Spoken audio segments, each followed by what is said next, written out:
Olá, seja bem-vindo ao podcast Chá com Atitude, o nosso encontro semanal para falar de autoliderança. Aqui você encontra o tripé da competência, muito conhecimento, habilidade e principalmente muita atitude.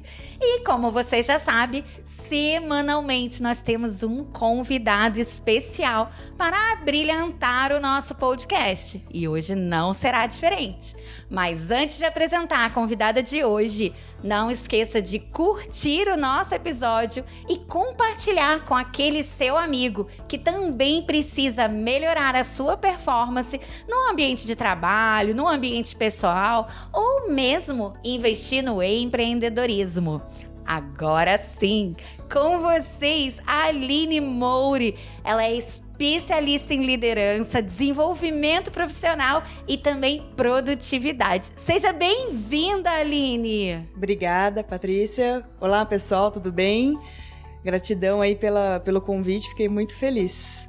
Eu também fiquei muito feliz por você ter aceitado, até porque nós temos uma conexão diferente, que a gente vai ter hoje a oportunidade de contar aí para todas as pessoas que estão nos seguindo.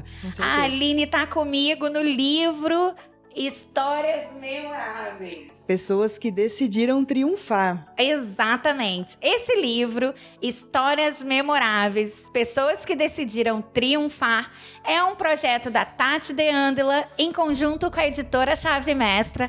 E eu tive a oportunidade de ser convidada e nesse projeto acabei conhecendo a Aline Moure, que também é uma das autoras. Então, Aline, primeiramente, conta pra gente como foi que você chegou a esse livro.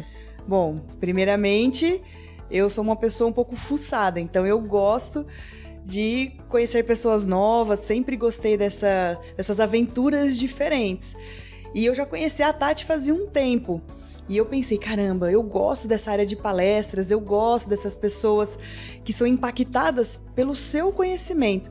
Então eu acabei buscando alguns cursos dela e num, que foi o PPG Experience, em agosto desse ano, eu acabei conhecendo ela pessoalmente e também fui convidada para fazer parte desse livro e contar um pouquinho aí da minha história, que ela tem uma trajetória, eu não vou dizer triste, mas é uma trajetória desafiadora que eu passei a poder chegar onde eu cheguei e também distribuir, contribuir com as pessoas, porque histórias cativam, histórias elas são lembradas, então pra gente ter um legado, a gente tem que contar histórias. E o livro veio também para isso.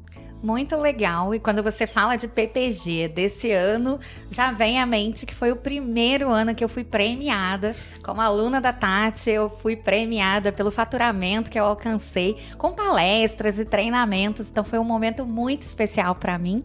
Mas você tocou meu coração quando você falou sobre histórias, porque histórias realmente nos conectam e fazem acontecer a nossa vida. Então, aqui que a gente fala com pessoas que estão buscando esse desenvolvimento, o hábito é a gente focar só no resultado final e ver coisas brilhantes acontecerem. Então, aquela pessoa que está no palco, aquela pessoa que já é o CEO, o diretor de uma empresa, a gente mira muito nesse resultado final, mas esquece que teve uma jornada no caminho.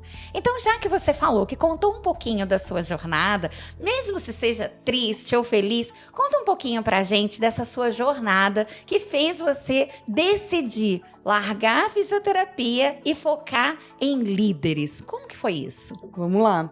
Então, a minha história ela começou com 16 anos. Então, com 16 anos, eu tava naquele momento que eu presto de vestibular? Aí eu já tomei um baque, porque meu pai já me cortou, falando assim, vai ser CLT, vai buscar alguma coisa que te traga estabilidade, e eu nunca gostei disso. Eu sempre fui uma pessoa mais com essa mente empreendedora. Mas, pai é pai, acabei prestando educação física. Então, eu comecei na educação física. Lá, eu fazia muito projeto relacionado à fisioterapia. Então, quando eu comecei a conversar mais com os professores, eles falaram, olha, eu acho que você tá na área errada, vai pra fisioterapia. Migrei. Da fisioterapia, já também sofri um baque onde eu fiquei um mês sem falar com meu pai.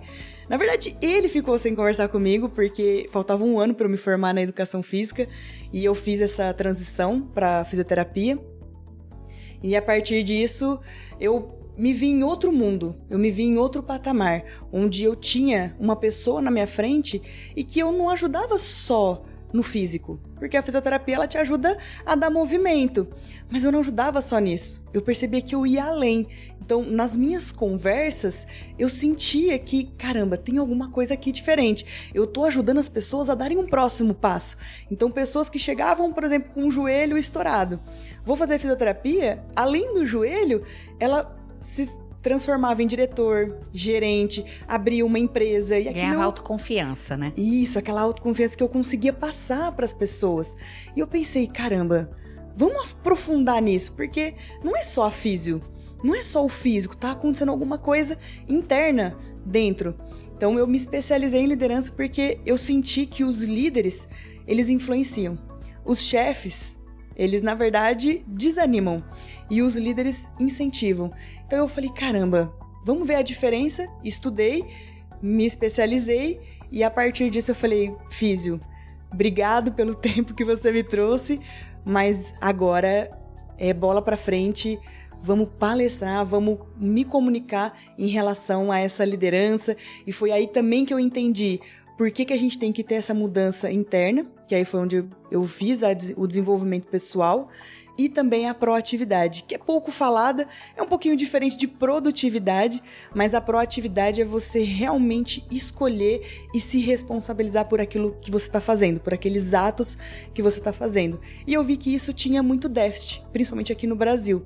Então, por que não explorar? E foi a partir daí que eu dei essa virada de chave e tô onde estou. Pergunta que não quer calar, e seu pai? Meu pai hoje é orgulhosíssimo, é uma pessoa que realmente me olha com outros olhos, ele vê aquela pessoa que ele fala, caramba, eu devia ter acreditado mais, mas assim, ele não tem o que falar, ele realmente é um paizão e hoje ele bate, ele fala pra todo mundo, nossa, minha filha tá lançando um livro, nossa, minha filha palestrou disso, então eu já percebo que ele realmente mudou um pouco a opinião. Por mais que naquele tempo a gente teve umas desavenças, mas foi necessário para o amadurecimento de ambos. Muito legal você contar essa história, porque assim, muitas pessoas que nos seguem, que escutam Era Live, agora o podcast, têm essa dificuldade de encarar o seu sonho, de ir atrás do seu sonho, que realmente toca o seu coração, muito pelos comentários que estão em volta. E você não, você teve essa atitude de, eu vou mudar, se tiver que parar de falar com meu pai, tudo bem, depois a gente reconecta como foi o que aconteceu. Mas é um grande desafio, porque assim, realmente ter a coragem de seguir com os seus sonhos é um grande gargalo para muitas pessoas. Então eu gostaria que você falasse assim, eu sei que você era jovem, você estava lá nos seus 19 anos, na hora da briga com seu pai, mas como que foi isso para você, de ter que encarar uma pessoa que você ama, que está dentro da sua casa, mas para seguir realmente o que estava tocando o seu coração?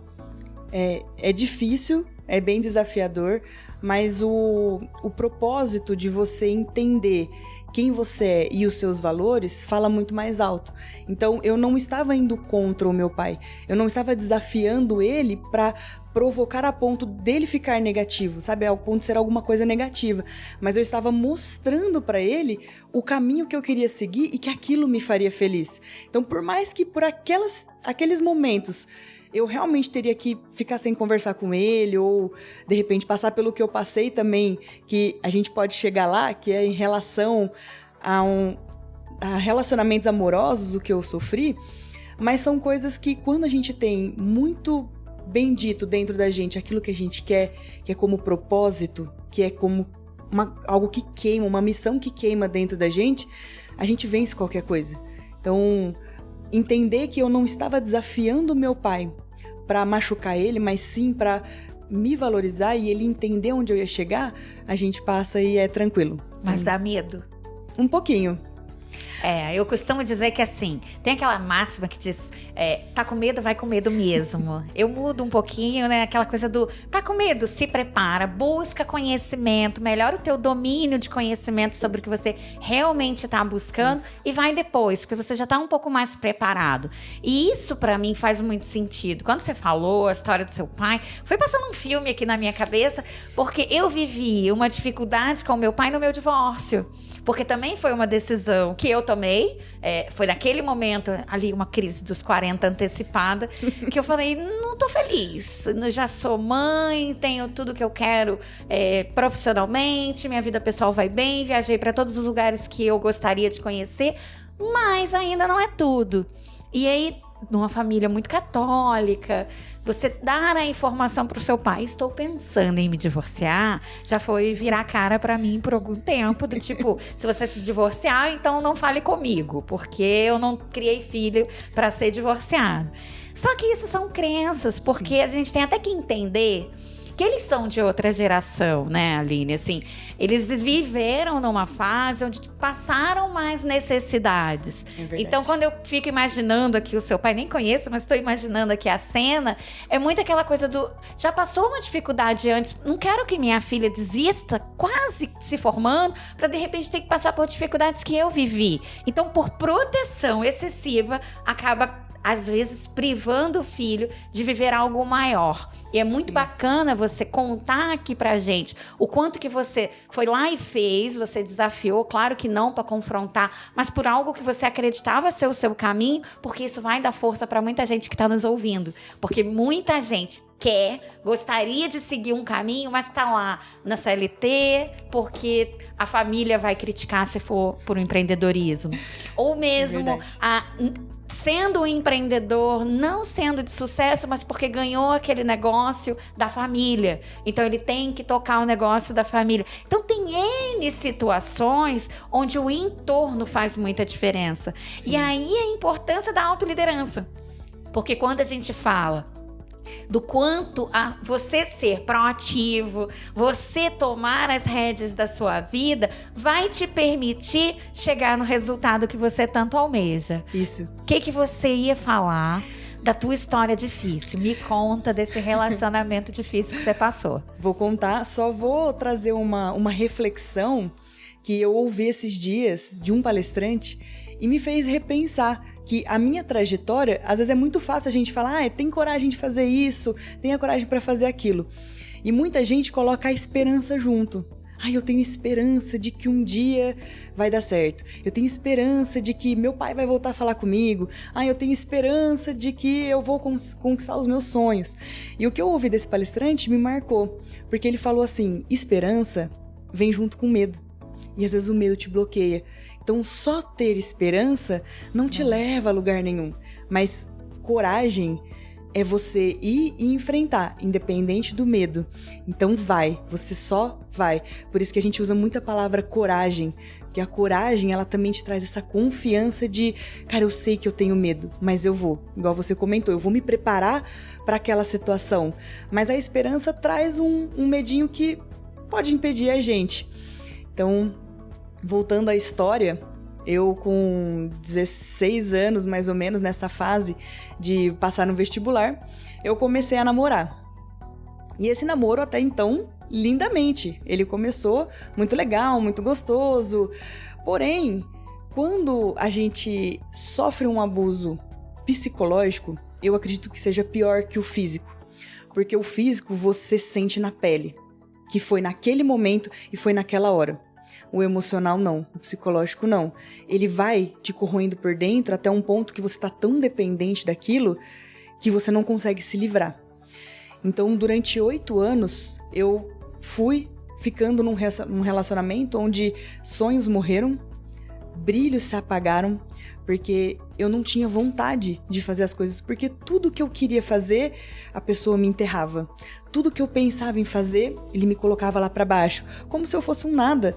Sabe? Enterrava como? Tirando a sua crença de que você era capaz de fazer? Não, na frente das pessoas, mostrando que eu era incapaz.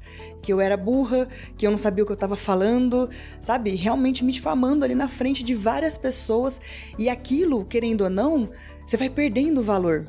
Você vai desanimando de quem você é, porque você acaba acreditando naquela pessoa, porque você pensa, poxa, ele tá do meu lado, né? É um companheiro. Então, acho que ele não vai falar uma mentira. Ele não vai simplesmente... vou falar aqui à toa. E daquilo eu acabava acreditando. Só que chegou um momento que é o que eu prezo muito do propósito e da missão que eu falo que é interno.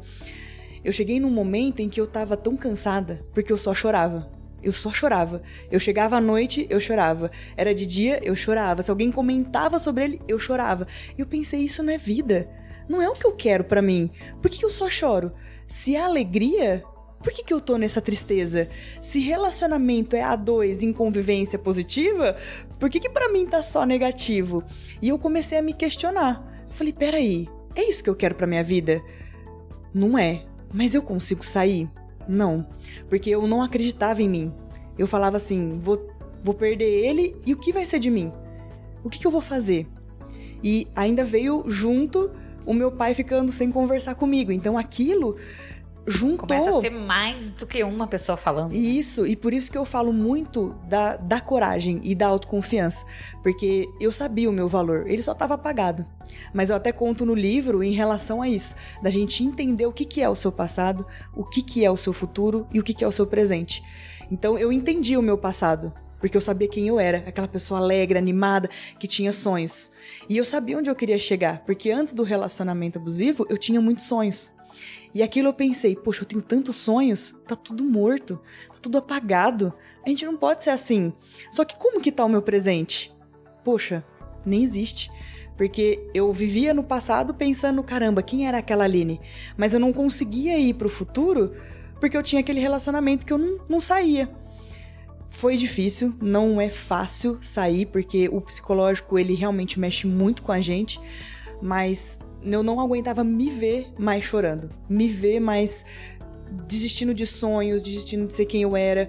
Eu perdi uma oportunidade de ir pra Austrália, fazer um intercâmbio de 6 meses, porque ele falou, você não sabe nem inglês, o que você vai fazer lá?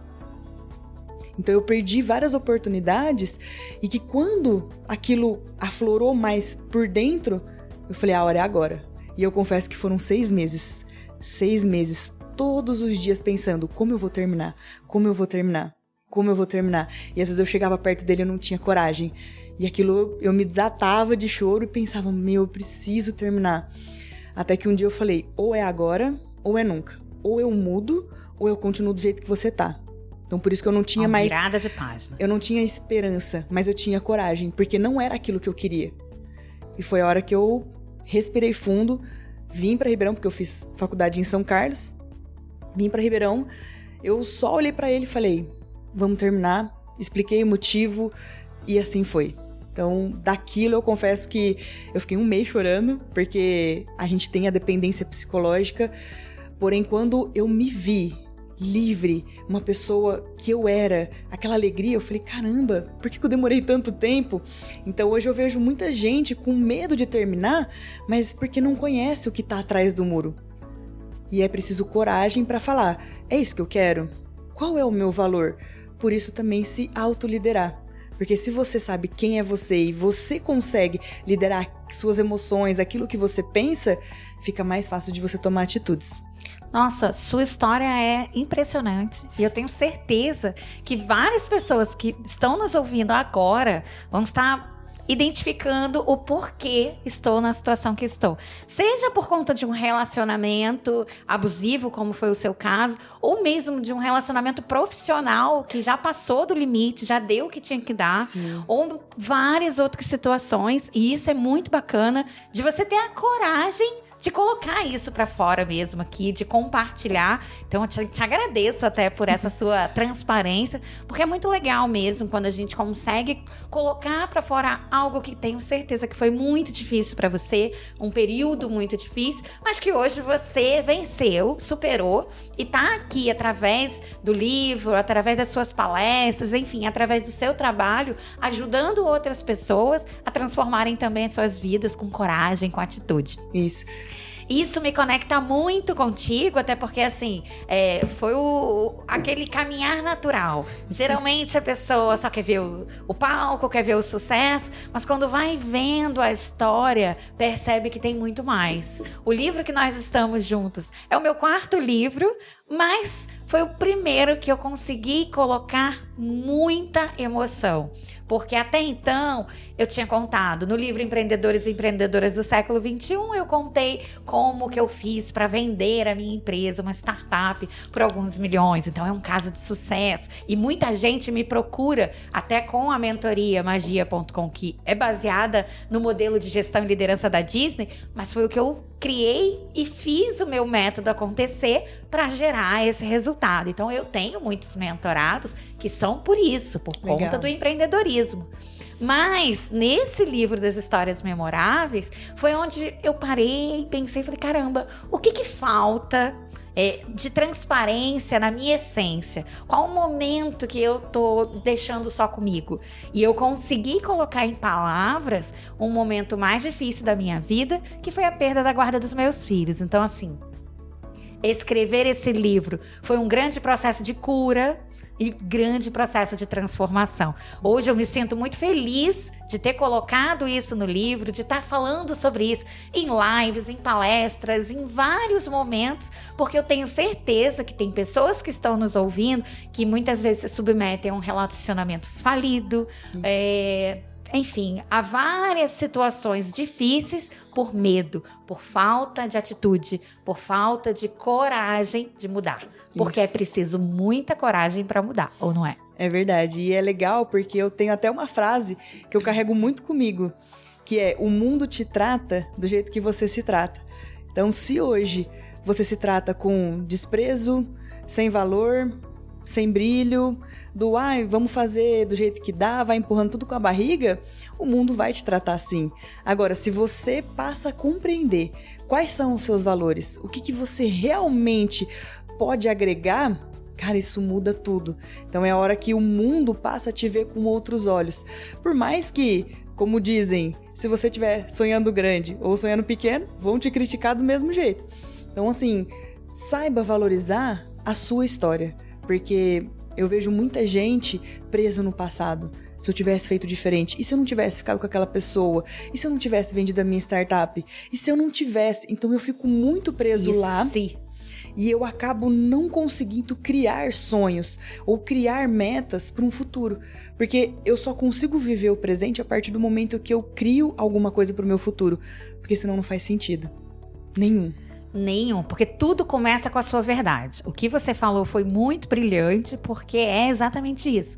Primeiro você tem que reconhecer a sua história. Qual que é a sua história? Qual que é a sua verdade? Porque se isso não acontece, você não vai conseguir ser um bom gestor, ser um diretor de uma empresa ou abrir o seu negócio, porque você não reconhece nem mesmo quais são as suas forças e as suas fraquezas. Então, quando a gente está fazendo plano de negócio, a primeira coisa que fala, você tem que entender quais são as suas forças e fraquezas do negócio. Mas ninguém fala que você tem que entender quais são as suas próprias forças e fraquezas. E isso é um grande desafio. Então, assim, o que geralmente eu converso é o quanto que é importante a gente trabalhar o autoconhecimento. Porque com o autoconhecimento, a coragem vem, a atitude vem, você corre atrás mais facilmente do conhecimento que te falta. Porque você tem o conhecimento, você fala, não tenho conhecimento disso aqui, não tenho esta competência técnica, preciso me desenvolver nesse tema. E aí você vai lá e busca, mas se você não consegue sequer olhar para si mesmo e se autoavaliar e saber o que te falta, você não vai percorrer caminho nenhum. A vida vai ficar te conduzindo. Então a pergunta que fica nesse momento é: até quando você vai ficar se permitindo ser conduzido pelos outros, pelas pessoas que vivem com você, pelo teu chefe, pelo seu líder ou gestor, não sei qual é a categoria que cada um se encontra hoje, mas assim, até quando? Porque isso tem que parar. Você tem que ser protagonista. Então me conta um pouquinho mais desse teu apego com o tema do protagonismo, como que você chegou nisso? Óbvio, já deu para ver da tua história, mas o que mais que te salta aos olhos sobre a importância de falar sobre protagonismo com os seus alunos e mentorados? Isso foi a diferença que eu senti interna. Então, a partir dessa diferença e também por compreender o que era proatividade. Proatividade é um termo, uma soft skill muito usada. Então, se você pegar hoje os currículos, todo mundo coloca lá, eu sou proativo. E o que é o proativo? O proativo, ele tem sido falado de uma forma errônea. Porque proatividade não é simplesmente surgiu eu vou lá fazer. Não, pode deixar que eu já resolvi. Quer dizer, isso é escravidão. É você abraçar um mundo que você não consegue. Isso não é proatividade. Proatividade, ela é separada em 4 níveis, onde o primeiro é a escolha. Quem você escolhe ser? Porque ou você escolhe ser alguém, ou o mundo vai escolher você. Não tem outro caminho, não existe outro caminho. Então, se você já escolhe, já significa que você já é protagonista. Porém, vem o segundo ponto, que é a responsabilidade. Porque a partir do momento que eu estou escolhendo, eu sou responsável por aquilo que eu estou fazendo. Se eu não escolho e eu não me responsabilizo, eu passo a ser vítima. Eu passo a culpar tudo. Então, fica mais fácil eu falar que foi culpa da Patrícia, que foi culpa do Joselino que tá ali do lado, do que ir lá e assumir a culpa que eu não fiz nada. O terceiro ponto é relacionado a preocupações. Então, se eu sou uma pessoa onde eu escolho aquilo que eu quero e eu tenho responsabilidades em cima daquilo, eu paro de me preocupar. Porque preocupação é muito amplo.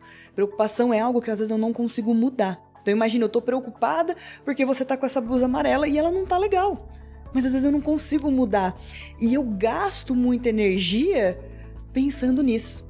Agora, se eu sei a minha escolha, eu passo a ser influente. Porque o influente é, eu escolho, eu me responsabilizo por aquilo e eu sei o que eu posso mudar ou não. Eu sei aonde eu posso colocar minha energia ou não. Então eu não me desgasto muito.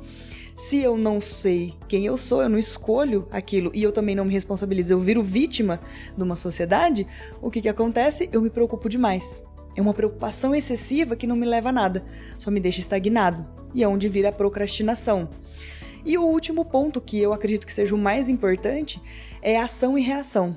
Então, se eu escolho aquilo que eu quero ser, eu me responsabilizo por aquilo e eu sei aonde eu posso me preocupar ou não, eu sei onde eu posso influenciar ou não, as minhas ações, elas são diferentes.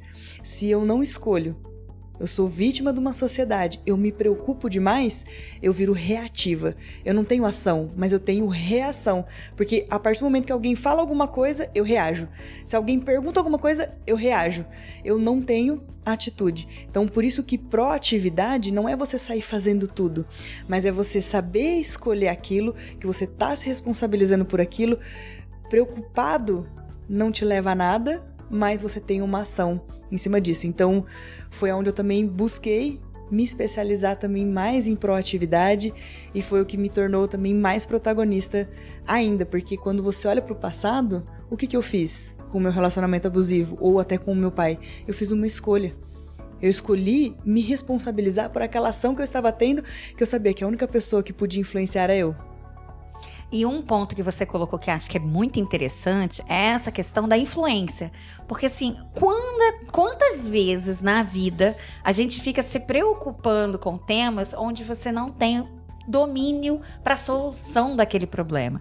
Então assim, e você gasta muita energia que só te consome tua motivação, teu nível de motivação vai lá embaixo, você não fica disponível, te falta coragem, então só te traz problemas. E muitas vezes, justamente por esse caminho, por você não escolher, por permitir que as coisas aconteçam, e nesse meio você joga energia culpando outras pessoas.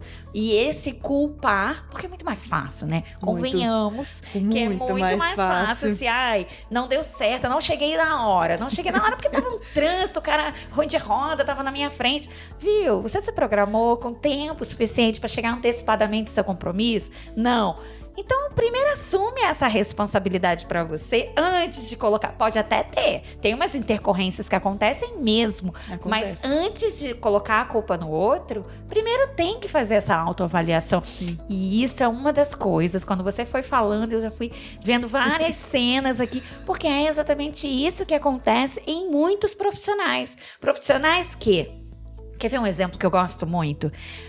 Nas empresas, eu trabalho muito com intraempreendedorismo, né? Porque a autoliderança é isso, é você ser intraempreendedor. Você vai empreender vestindo a camisa que você escolheu vestir. Não necessariamente é a sua empresa. Você tá empreendendo com o CNPJ de outra pessoa. Ok, tá tudo bem. Foi uma escolha da sua vida e você se dá bem nesse modelo.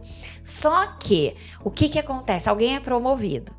E aí, quando essa pessoa é promovida, ao invés de você olhar o que ele fez de bom para ser promovido, caramba, que bacana, tem espaço na empresa para as pessoas serem promovidas, tem um caminho que pode ser seguido para ser promovido. Não, ao invés de você fazer isso, você começa a olhar defeitos. Não é possível que essa pessoa foi promovida. Eu já vi ele saindo com o chefe uma vez. Então, aí vai nesse caminho das fofocas. Você começa a entrar numa paranoia e você deixa de olhar para aquela grande oportunidade que está na sua frente. Isso é Se verdade. a pessoa foi promovida, ela tá te dando a faca e queijo para que você também seja promovido. O que tem que ser feito para ser promovido? O mesmo acontece com o empreendedor. O empreendedor muitas vezes olha para o vizinho, para o amigo, para o concorrente e fica falando: nossa, mas o concorrente está levando todas, eu não ganho o negócio daquele concorrente. E aí coloca defeito no cliente que não sabe comprar. Mas o cliente não viu que o concorrente não sabe fazer tal coisa. E gasta-se energia no lugar errado. Isso. Quando ele poderia realmente se autoavaliar e ver qual que é a força que esse meu concorrente tem, que o mercado está enxergando como valor, porque eu tenho que desenvolver isso. É esse valor que eu tenho, que talvez eu ache que é o grande valor, ninguém vê valor naquilo.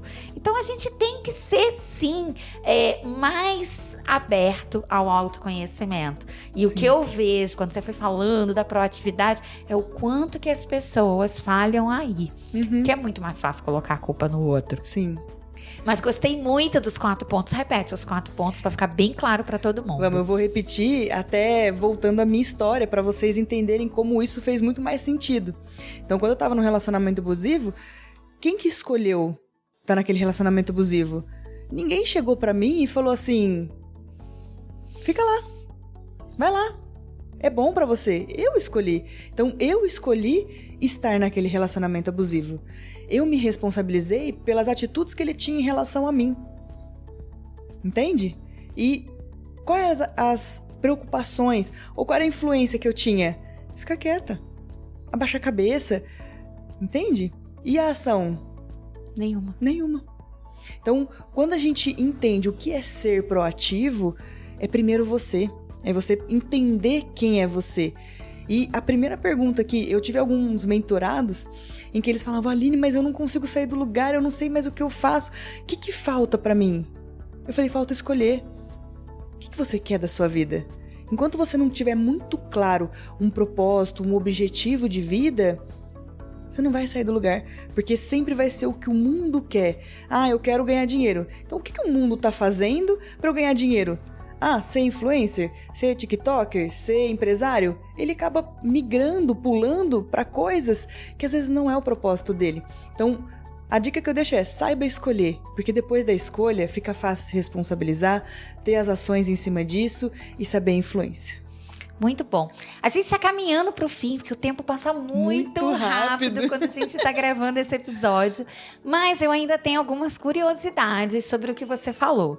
Então, eu gostaria muito que você contasse um pouco mais sobre essa pegada de liderança. O que te chamou a atenção de que é diferente um chefe de um líder? Você viveu alguma situação que isso tenha saltado aos olhos, ou foi somente nos teus estudos? Porque isso é uma coisa muito evidente, gente. Hoje, muito se fala nisso. Não seja chefe, seja líder. Mas mesmo assim, por mais que tenha muita gente batendo no peito, dizendo: eu sou líder, a pessoa não dá autonomia para os seus liderados.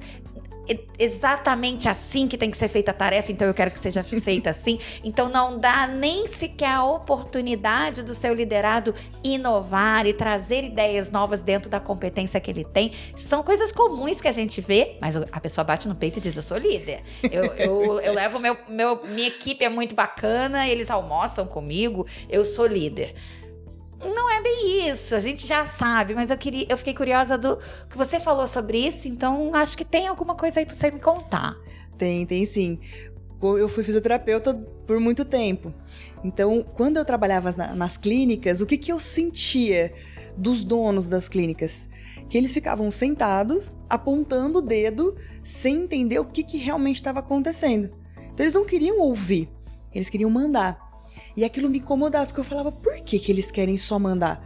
Sendo que quem tá na ponta somos nós. Então, se ele pelo menos ouvisse... E foi aí que eu falei, cara, isso não é líder, isso é chefe. Porque chefe só manda, aponta o dedo. Aí eu comecei a dar umas pesquisadas. E eu, por incrível que pareça, eu encontrei um artigo que falava que aqui no Brasil, 75% das empresas não sabem liderar. E eu falei, caramba, que número alto, porque temos bastante empresa. E eu falei, nossa, é um número muito grande. E foi onde eu comecei a me interessar, falar, deixa eu dar uma pesquisada mais a fundo. E comecei a seguir pessoas que falavam sobre liderança, comecei a ler livros, que é uma coisa que isso não morre nunca, é um marco que fica, é um conhecimento que fica. E aí eu me especializei. Quando eu me especializei, aquilo bateu assim, sabe? Igual você vê uma luz no fim do túnel. Eu falei, caramba, por que as pessoas não gostam de ser líderes? Porque elas não sabem quem elas são. Então, pode ser que, por conta dela ter feito um melhor trabalho, ela subiu de cargo muito rápido. Ela não amadureceu o suficiente. E a hora que ela chega lá, o que ela tem de experiência? O outro líder. O que o outro líder fazia? Mandava, falava, outro chefe, não ria, só apontava. Pô, o que eu tenho de experiência e modelagem aqui? O meu outro chefe. Aí eu acabo replicando. E uma coisa que me incomodava, porque eu falava assim, caramba, se você sobe de posto e aquele cara te incomodava, por que você replica? Só que a gente entra lá na neurociência, lá atrás da nossa infância. Então tudo que a gente vê, que é o que a gente convive, as experiências que a gente tem, é o que a gente acaba replicando. Se você não cria consciência do que você está fazendo, você só replica. Por isso, de novo, a proatividade. Porque ou você escolhe ou o mundo te escolhe. Então, se você deixar o mundo te escolher, você vai na filinha padrãozinho. Pô, aquele cara é assim, eu também vou ser assim. Agora, se você escolhe ser uma pessoa diferente, por mais que você vai passar desafios, pronto. Você torna-se uma pessoa muito diferente. Então a gente fala assim, é fácil? Não. Porque se fosse fácil, todo mundo hoje não era essa estatística, né? Isso, todo mundo estaria líder e tudo estaria fluindo muito bem. Mas infelizmente a gente ainda tem esse nível hierárquico de subir. Então agora quem manda sou eu. Então agora vai ser do meu jeito. E acaba esquecendo que quem tá na ponta é que dá o resultado. Um ponto que é bem interessante, até pra gente concluir aí o nosso episódio, mas falando dessa questão de liderança, eu sou especialista no modelo de gestão e liderança da Disney, né? Estudo os bastidores Disney há muito tempo, e uma grande percepção que a gente pode trazer para reflexão nesse tema é o quanto que é importante o modelo mental da empresa. Porque, assim, muitas vezes esse número, 75%, que assusta, ele existe e é real, mas porque o dono da empresa, quando formata o seu negócio, esquece de pensar no viés de liderança. Qual é o modelo de liderança que eu vou querer na minha empresa? Eu vou querer uma empresa que tenha missão, visão e valores sendo realmente vividos, ou vai estar estampado na parede num quadrinho? Isso faz muita diferença, sabe? Então, assim, o que eu gosto de falar é assim, quando você entra na Disney, não tem missão, visão, valor colado em parede nenhuma. Nem nos bastidores, nem na visibilidade do público. Mas eles vivem. Então, o valor número 1 é segurança, e você vê na prática todos os colaboradores preocupados com segurança. Isso é uma coisa que vai naturalmente. Isso permeia de tal maneira que os líderes conseguem fazer um modelo de liderança diferenciado. Então, para quem está nos ouvindo agora e que está numa empresa e que gostaria de ser líder, mas ainda não sabe muito bem quem modelar, pode ter essa dica de estudar o modelo de gestão e liderança da Disney. E para quem quer empreender, a grande dica é também estude o modelo de gestão e liderança Disney, porque não é à toa que a Disney deixou esse legado para todos nós, porque não é só entretenimento. Porque muita gente olha para a Disney e fala, é parque e hotel. Não é bem assim. Muito além do que isso, e tem uma história de uma empresa de sucesso, com uma performance de resultados financeiros expressivos e com uma cultura de que os seus clientes são fãs. Então, quem que não gostaria de ter a sua empresa e ter os seus clientes como fãs da sua marca? Então, assim, eu tô falando Disney, mas a gente poderia listar uma série de outras marcas. A gente vai para Tesla, Apple, um monte. Mas como que isso foi conseguido? Através de um bom modelo empresarial acrescido de gestão e liderança. Sim, com então, certeza. Sem dúvida alguma, a liderança faz toda a diferença, mas para a gente mudar essa estatística, a minha dica é a autoliderança. Porque com se certeza. cada um puder trabalhar os 4 itens que você colocou como resultado da proatividade e efetivamente poder colocar no seu currículo, eu sou proativo porque eu sigo os preceitos básicos da proatividade, aí sim a gente vai ter pessoas se autoliderando que vão poder ser excelentes líderes. Sim, isso mesmo. E parar de culpar os outros por aquele resultado que você mesmo não alcançou. Perfeito. Então, para a gente concluir o episódio de hoje, qual que é a mensagem que você gostaria de deixar para quem está nos ouvindo, para aquele profissional que quer muito melhorar a performance, ser um profissional reconhecido por sua alta performance, ser um empreendedor de sucesso? Qual que é a sua mensagem final? Bom, minha mensagem final é: o mundo te trata do jeito que você se trata. Então, se você se trata como realmente uma pessoa de negócio, um empreendedor de caráter, uma pessoa líder de si própria, o mundo vai te tratar assim. Então, não se trate de qualquer forma. Claro que não seja arrogante a ponto de não ser humilde, de entender que você precisa sempre melhorar. Mas sabendo que a forma como você se trata é como as pessoas estão te tratando, então essa é a minha mensagem final. O mundo te trata do jeito que você se trata. A gente pode até dizer que é a máxima do gentileza gera gentileza. Porque a gente vai transformando o mundo através da nossa atitude. Isso mesmo. Muito obrigada pela sua participação no episódio de hoje. Eu que agradeço. Foi incrível. E para você que está nos seguindo e acompanhando o episódio de hoje, não se esqueça, na próxima sexta, às 17h17, teremos o próximo episódio do podcast Chá com Atitude, o seu espaço semanal para falar de autoliderança. Espero por você.